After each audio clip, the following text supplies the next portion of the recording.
Hello and a warm evening to you. This is the news on NTA International. I am Vivian Izadifi and the sign language interpreter is Franklin Efe. You can also monitor the news on all social media handles displayed on your screen. Let's begin with the headlines. As Nigerian workers join other parts of the globe to mark International Workers' Day, President Tinubu salutes workers for their fidelity to peace, progress and development of the nation.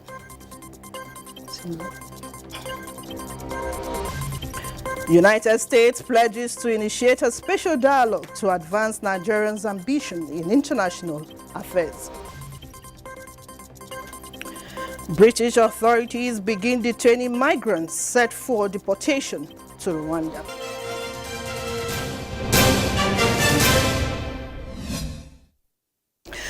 Happy Workers' Day to all the workers out there. President Bola Tinubu has congratulated the Nigerian workers on the celebration of Workers' Day, an annual event to celebrate the lifeblood of the country. The president salutes Nigerian workers for their fidelity to the peace, progress and development of the nation, evident in their tireless effort and patriotic zeal to keep the national engine running. President Tinubu celebrates Nigerian workers across all spheres, from the clerical officer who ensures the proper documentation and distribution of correspondence, the security officers who remains ever dutiful through all seasons, the teacher who secures the future of the nation by imparting knowledge to the next generation, and to all Nigerian workers who keep the candle aflame.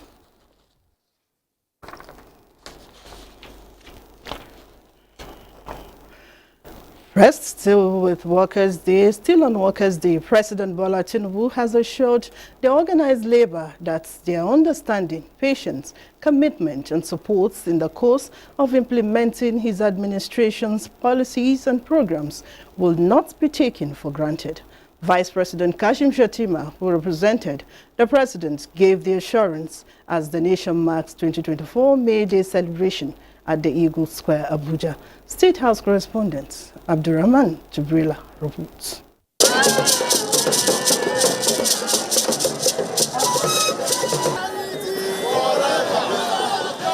An event celebrated on the first day of May annually to honor the contributions of workers and appreciate their role in building resilient society and productive economic growth for national development.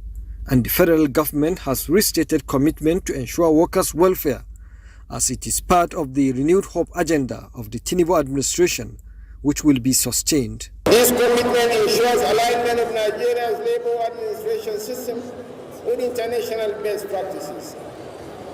While the three pillars of the agenda seek to drive growth, equity and sustainability for present and future generations, they require us to prioritize investment in people's capabilities, enhance investment in work institutions, and promote decent and sustainable work.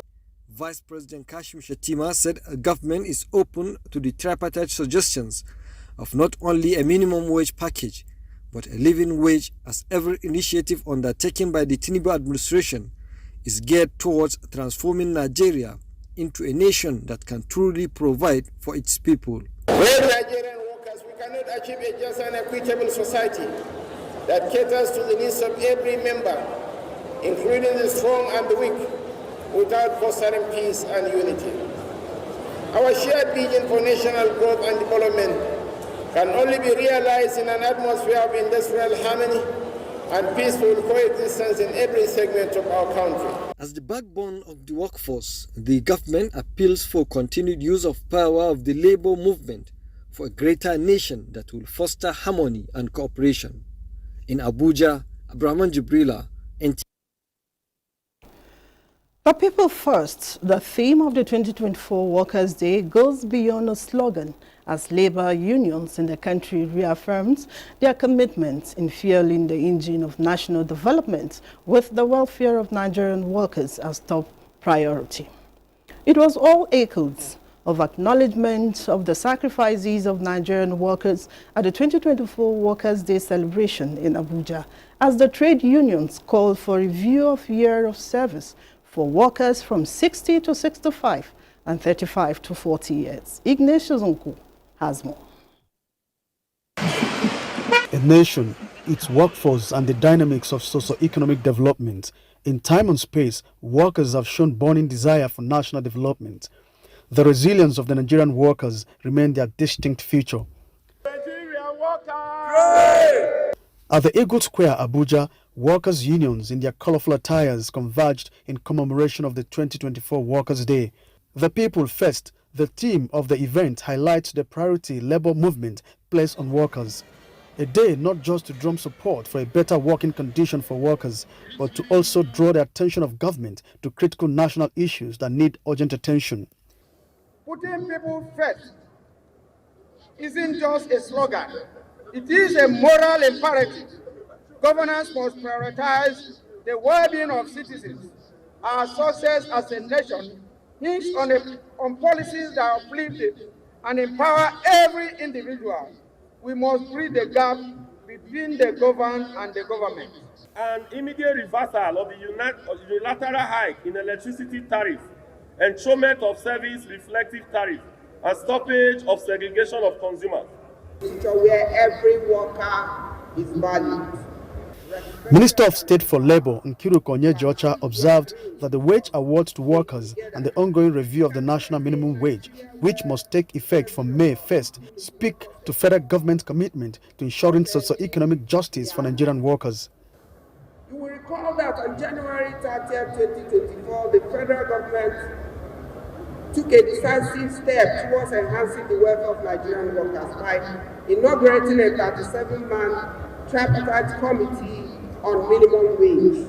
We want to reassure Nigerian workers that we are working diligently around the clock with organized labor to conclude negotiations and ensure a successful outcome. Our commitment is unwavering.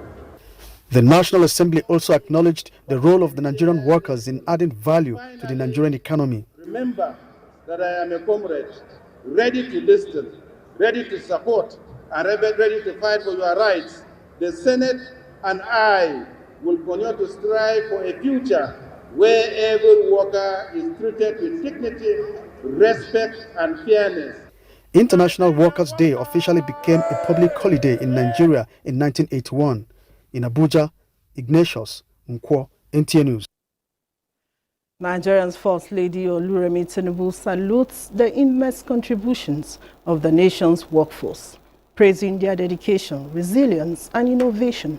In a personal message she penned to mark this year's Workers' Day, the First Lady says, I quote, I therefore salute the teachers who nurture young minds, the farmers who cultivate our land, the doctors and nurses who safeguard our health, the engineers who build our infrastructure, and countless others who dedicate their skills and energy to building a better Nigeria. Today, let us not only celebrate work, but also reflect on how we can be a better and more productive workforce. End of quote. While celebrating the spirit of work with pride, she called on workers to continue to be a source of strength, prosperity, and national progress for Nigeria. President of the Senate, Godswill Akpabio, has assured Nigerian workers that the National Assembly and the executive arm of government will work collaboratively to give them a living wage and better working conditions. He gave the assurance in a statement congratulating the workers as they commemorate the 2024 May Day. Akpabio in the statement extolled the styling qualities that stood out the Nigerian worker, who he said is noted for patriotism, hard work, resilience, and dedication to duty. On this year's theme for Workers' Day, ensuring safety and health at work in a changing climate, Akpabio promised that the National Assembly, under his leadership, was more than committed to ensuring the best working conditions for the Nigerian workers.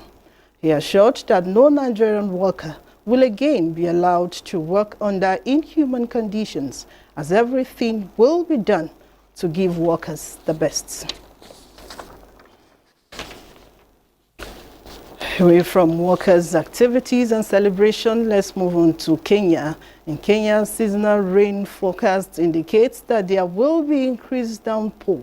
Consequently, the cabinet says residents of areas with flooding or landslide in the past and those near dams and rivers are considered at high risk will have to evacuate. From Apanyi reports. President Ruto says within 48 hours from Thursday, people living on the riparian zones should vacate. He explained that this affects Nairobi and across the country, so the country does not keep losing the life of its citizens. The president said plans are on to feed, provide shelter, and all the necessary requirements for affected people. He says the decision was reached at a cabinet meeting and the government will work with development partners on this undertaking. The president addressed survivors at the Kamachuri village where a river broke through a blocked tunnel early Monday and killing many. Residents expressed their pain. Some vented their frustration at government's response. President Ruto said, "I know you have lost your children, and up to now, 48 dead bodies of children, women and men are being retrieved from here. Even though most of the about 100 people that were hospitalized have been treated and discharged, about 26 people are still being admitted. Heavy rains since mid-March have displaced more than 100,000 people across the country and damaged roads and other infrastructure." Kenya's cabinet said those who do not comply with the evacuation order will be moved by force. Reports say it was not clear how notifications and evacuations will be carried out on short notice. Frama Panyi, NTA News. Police in Cape Town said they were investigating if the MK party forged supporters' signatures to register for the general elections. The latest investigation into the MK party came after City Press, a national newspaper, reported that a former party official told police there was an elaborate scheme to forge about 15,000 signature requirement for parties by the Electoral Commission of South Africa. On Monday, the Independent Electoral Commission called for a speedy probe. Citing the MK party spokesperson, local news outlets IOL reported that the group welcomed the police investigation. Spokesperson described the author of the accusations as a party volunteer who became disgruntled after he was rejected from the party's parliamentary list. Former President Jacob Zuma remains popular in some parts of the country. Last December, Jacob Zuma announced he will not back the ruling African National Congress, ANC, through which he was elected South Africa's president twice. 27 million South Africans are registered to vote in this year's general elections, expected to be one of the country's most fiercely contested polls. France Foreign Minister heads to Egypt amid Gaza truce push. France Foreign Minister Stephen Sojani is heading to Cairo as part of Egypt's efforts to obtain the release of hostages and a ceasefire in Gaza. Ramapani has details. Sejani, who has visited Lebanon, Saudi Arabia and Israel in recent days, is to meet his Egyptian counterpart, Sameh Shoukry, to discuss the issue of the 3 French hostages and humanitarian cooperation. Officials say his trip comes as Palestinian militant group Hamas weighs the latest plan for a truce with Israel, proposed talks in Cairo with U.S., Egyptian and Qatari mediators. Hamas said it was considering a plan for a 40-day ceasefire and the exchange of scores of hostages for larger numbers of Palestinian prisoners. The latest war in Gaza started after Hamas' October 7 attack on southern Israel resulted in the deaths of 1,170 people, mostly civilians, according to Israeli official figures. According to the health ministry in the Hamas-run territory, Israel's retaliatory offensive has killed at least 34,568 people in Gaza, mostly women and children. Palestinian militants also took some 250 hostages on October 7, and Israel estimates 129 remain in Gaza, including 34 believed to be dead. The United Nations has urged Israel to allow more humanitarian aid into the besieged Gaza Strip, warning of impending famine due to severe food shortage. From Apani, NTA News. You are still watching the news on NTA International. More reports after this time out. Now to more reports on NTA International. British authorities have started detaining migrants as part of preparations to relocate them to Rwanda within the next 9 to 11 weeks. The government announced this on Wednesday, marking a significant step in Prime Minister Rishi Sunak's immigration strategy. In April, Parliament endorsed the legislation to facilitate the transfer of asylum seekers to Rwanda if they entered Britain without authorization. Sunak is targeting that the inaugural flight will depart in July, with over 7,500 migrants having arrived in England via small boats from France this year. The government says the policy will dissuade individuals from undertaking perilous journeys across the Channel. Tragically, 5 people lost their lives attempting the crossing last week. Opposition to the policy from human rights organizations and unions is anticipated, with expectations of renewed legal channels to prevent the flights from proceeding, especially following the UK Supreme Court's ruling last year declaring the policy unlawful.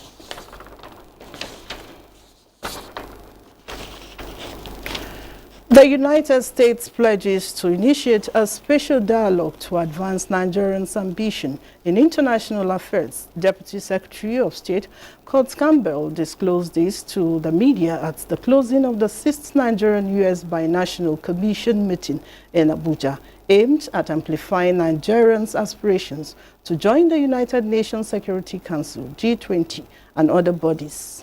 Garba Natala reports. So I just want to underscore the United States stands with Nigeria in these ambitions. I don't need to tell you about the complexities of the Security Council, but we do believe that there are practical steps that both of us can take that will help advance what Nigeria seeks to achieve. That is the United States Deputy Secretary of State speaking on Nigeria's global aspirations at the 6th Binational Commission Conference between Nigeria and the United States, which again presented other areas of collaboration between the two countries. Commitments made involve expanding their trade volume, investing in Nigeria's energy sector, ensure food security, improving healthcare and technology, among other areas. However, despite progress in security, Minister of Foreign Affairs Yusuf Tuga acknowledges progress made in degrading Boko Haram in the northeastern part of Nigeria. He stressed banditry and kidnapping remain a major challenge. It's important to understand that Boko Haram has been completely degraded. Of course, we have challenges with banditry that are tied to some of the challenges we're being confronted with regards to local governments and local government administration, the effectiveness of local government. So this is something that partners like the U.S. can play a significant role. Employment is another concern that 5 working groups provided recommendations to, and in tackling some of Nigeria's challenges in health, cybercrime, agriculture, and economic development, including adopting artificial intelligence. Having recognized Nigeria's potential, the United States encouraged more partnership and working closely, thereby bringing major concerns to an end. In Abuja, Garba Muhammad Natala, NTA News. The Ministry of Water Resources says Nigeria will end open defecation by the year 2025 through collaboration with stakeholders to take the Clean Nigerian campaign, use the toilets to all parts of the country. Minister of State for Water Resources and Sanitation, Bello Muhammad, Goronyo made this known when he played host to a delegation led by the Senior Special Assistant to President on Community Engagement, Abdullahi Tanko Yakasai. Usman Zubeiru has more. Lack of access to basic sanitation remains a burden in Nigeria, with an estimate of 48 million people practicing open defecation. Currently, only 122 local government areas out of the 774 have been declared open defecation free. Minister of State for Water Resources and Sanitation, Bello Muhammad Goranyu, said the sanitation crisis poses a threat to the environment and to the health of citizens, particularly women, girls, and other vulnerable groups. He believed with a strong synergy with Senior Special Assistant to the President on Community Engagement will complement government efforts toward realization of the objectives, not only open defecation free, but in the area of water, sanitation, and hygiene. Engaging our sister ministries like Ministry of Environment and Health to make sure that we come on board and key in the senators, collaborate to ensure that we get it right. So I believe with your presence we'll be able to go far and get very close to 2025 to achieve our goal. Leader of the delegation of Senior Special Assistant to the President on Community Engagement, Abdullahi Tanko Yakasai, assured the Ministry of leveraging on their expertise and relationship they have built to take the campaign across the country.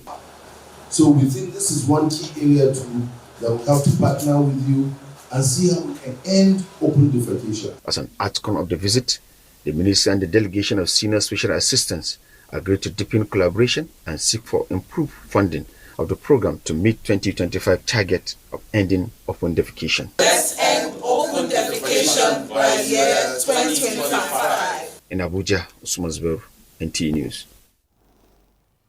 Scientists in the Nigerian biosafety and biotechnology space say Nigeria can be Africa's food zone if it fully embraces the development of genetically modified crops to address food insecurity.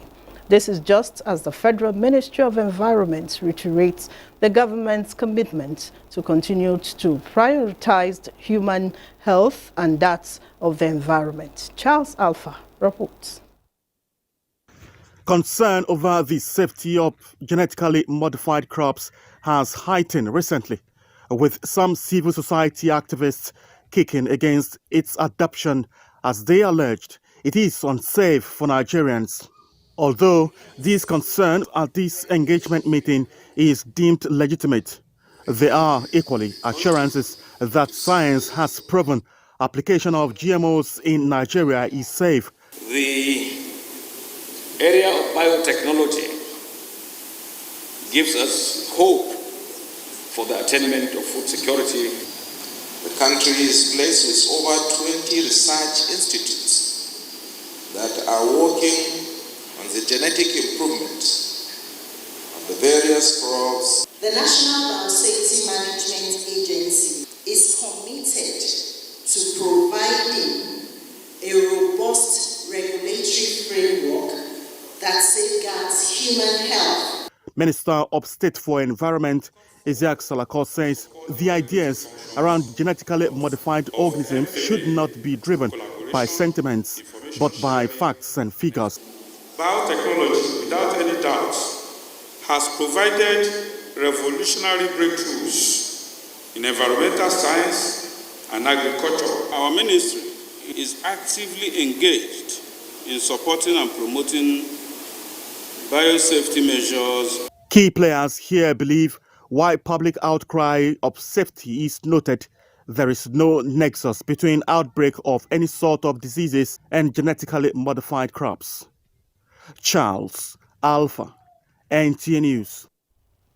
Legal and business experts in Africa have stressed the need to continue to promote stakeholders' engagement towards ensuring the success of AfCFTA agreement for the overall economic development of the African continent.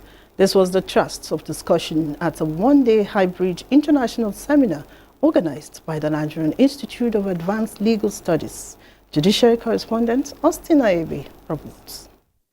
The Hybrid International Seminar is an engagement of like-minded Africans committed to seeing the the development of the African continent, leveraging the African Continental Free Trade Agreement.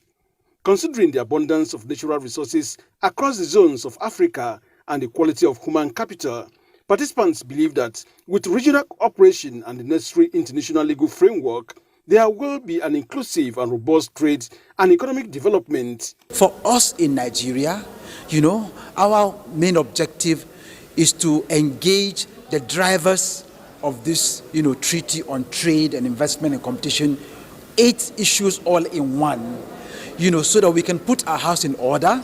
President of the ECOWAS Court of Justice, Justice Edward Amauku Asante, and others who spoke virtually from UK, USA, and other parts of the world speak about the low level of trade by Africa in the international market, stressing the need to step up the game by investing in road, seaports, air transport infrastructure, and addressing other challenges such as energy deficit.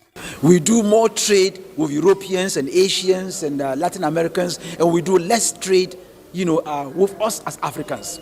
When we have a population of about 1.3 billion, when we have 54 countries, a huge market, when we have a collective GDP of about 3.3 trillion US dollars. They expressed worry that though research has shown that many international treaties have failed to produce the intended effects, they are optimistic that Africa Continental Free Trade Agreement will succeed. To broaden knowledge on the subject matter, NTAi unveiled the maiden West African Yearbook of International Economic Law. In Abuja, Austin Anyebe, NTA News. Here is prospect for Thursday's weather for Nigerian cities and other parts of the world.